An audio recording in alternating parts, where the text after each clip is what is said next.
Hey everyone, John here, staff software engineer with 10 plus years of experience. In today's video, I'd like to try to demo you using ChatGPT with advanced voice mode for behavioral interview prep. I've never used the voice mode before, so hopefully this will work out. Behavioral interview prep laterally advocates a riff on the STAR method. And so I like to go for situation, task, action, result, but I like to emphasize an obstacle during the action step, and then I like to add a reflection at the end. And so for your practice for a behavioral interview, common advice would say practice 3 to 5 minutes, and I'm going to say go for 5 minutes on the high side of that because of this additional content that I recommend that you include. And in my experience and in the experience of people that I work with, that additional content really helps you stand out. So I'm going to say that you should be practicing with a self-imposed time limit of 5 minutes when you do these interviews. In the real interview, if you go a little over that, that's totally fine. 5, 6, 7, whatever, that's totally fine. You don't want to double that. You don't want to go for like 10 minutes. Now you're really eating into your interview time. But the 5 minute is really just a practice tool. It's not like something you should pressure yourself with during the interview. And don't take my word for that. Let me give you a former Amazon bar raiser saying basically the same thing. Here's the video from Amazon Bound. This video is going to be 1 minute long, so don't worry that it's going to take too long.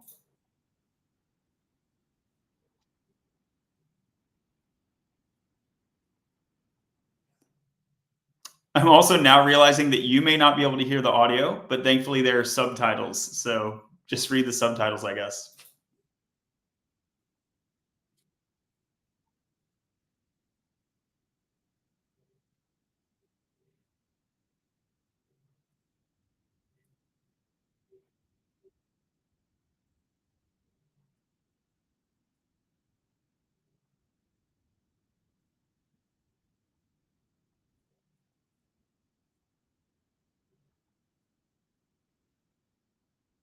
Okay. And so he's going to say that if you're a more senior person, it could take longer, basically. But he said, you just heard him there, 5 or 6 minutes is a good idea. Don't constrain yourself with this 3 to 5 minutes advice that you'll hear on the you'll hear advice on 3 to 5 minute answers. Don't constrain yourself in the interview with that rule, but it's still a good practice tool. Okay, so we practice under a little bit of time pressure, then the actual interview feels easier is the idea when coaches encourage you to do this kind of thing. Okay, so that's the background context. Here's the prompt that I'll be giving to GPT. Okay, now you're seeing the screen in front of me just so that you can see the text, but currently the advanced voice mode is available on the phone. And so I'm literally going to hit a button on my cell phone, which is, I don't think you can see it on the screen there, but I'm gonna hit a button and read this text, okay? So let's dive right in. Hey, I'm ready to hit the ground running. Hey, what's up? Feel free to ask me about anything that's I on get your to mind. choose an accent. I'm I'll ready go to for go. soul, I guess. Oh shit. Holy fuck, dude. Tina, I'm streaming. Sorry.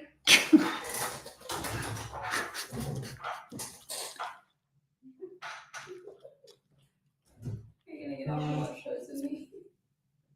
Hey, ChatGPT, I'd like you to act as an interviewer for a software interviewing. Sorry about that. Let's cancel and do that again. How do I delete that thing?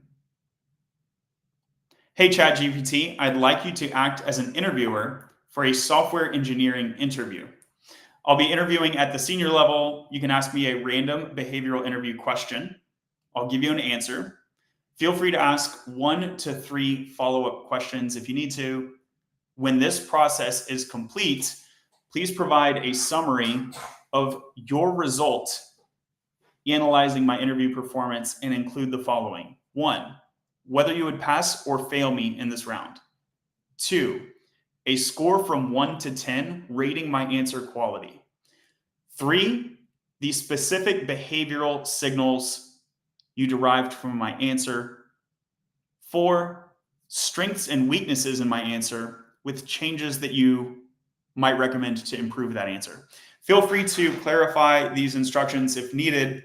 If no clarification is needed, I'm ready for the question immediately. Great, let's dive in.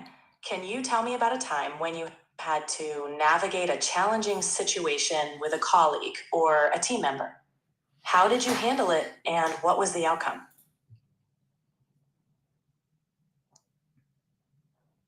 Absolutely. So let me tell you about Thanks for Q4. sharing. Got it. Now, what steps did you take to ensure that both you and your colleague were on the same page moving forward to prevent similar misunderstandings or challenges in the future? Would you mind if I go back and actually give my answer to the question? I'll try to talk faster this time. I think my pauses might have thrown you off. So let me tell you about Q4 of 2023, where I was involved in the auto upgrade at Upstart. So Auto ML team was proposing a code change which would enable more sophisticated price estimation. And I had Thank you for sharing that example. It's clear you navigated a complex situation. How did you ensure that the solution was effectively implemented and accepted by your team and stakeholders? When I worked at Upstart, I was the founder of the Python Guild and I helped author the design doc process. So when I received some handoff instructions from the ML team, the first thing that I did was I walked it through the standard engineering design doc process, which ML did not routinely follow. One of the ways that I assured that we delivered to expectation is by setting expectation using that design doc. And this included a testing and rollout plan as well as smart metrics that we were trying to hit. So when the ML Sounds like that approach shows a lot of foresight and adaptability, integrating structured processes to bridge gaps between teams. How did this experience impact your collaboration with the ML team moving forward? When the ML team handed off their instructions, I realized that they did not have a testing plan implemented. And so I had a one-on-one with the ML team lead, and I asked them if they had any tests in place to verify that the math was correct when we upgraded the pricing results. The answer was no, there were no formal tests at that time. So we paired and quickly hammered out a test suite. These tests began to fail, and I realized that some of the code that ML handed off was flawed internally. And so I requested that they push out this request into the following quarter.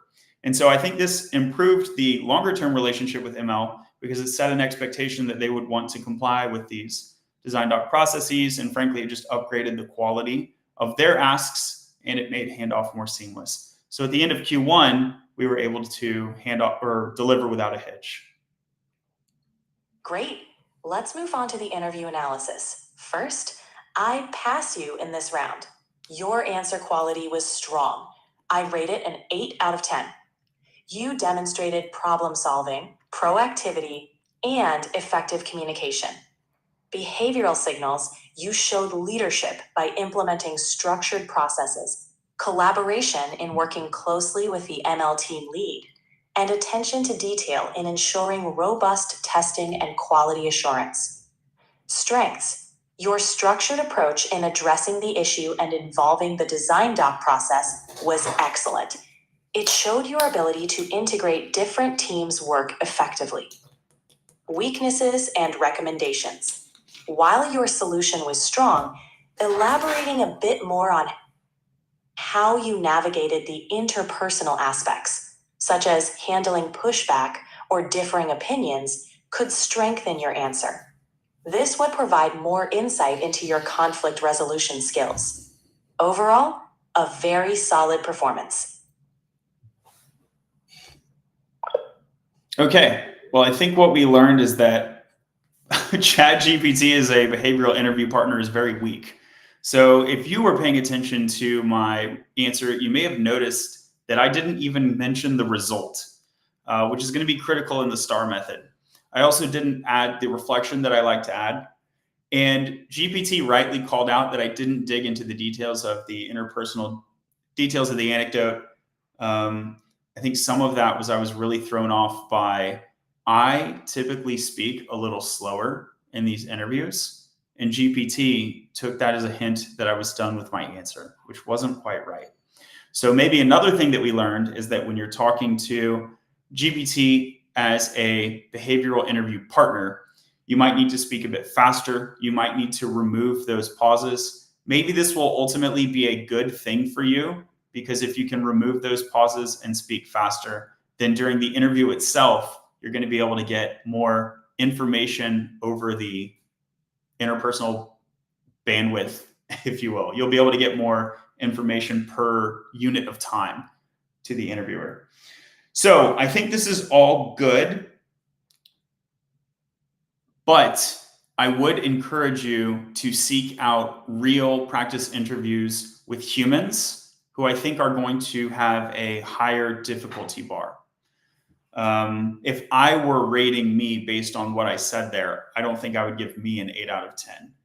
But if GPT is giving you an 8 out of 10, maybe this is your marker that you're ready to move from language model assisted or AI assisted behavioral interview prep into human interview prep.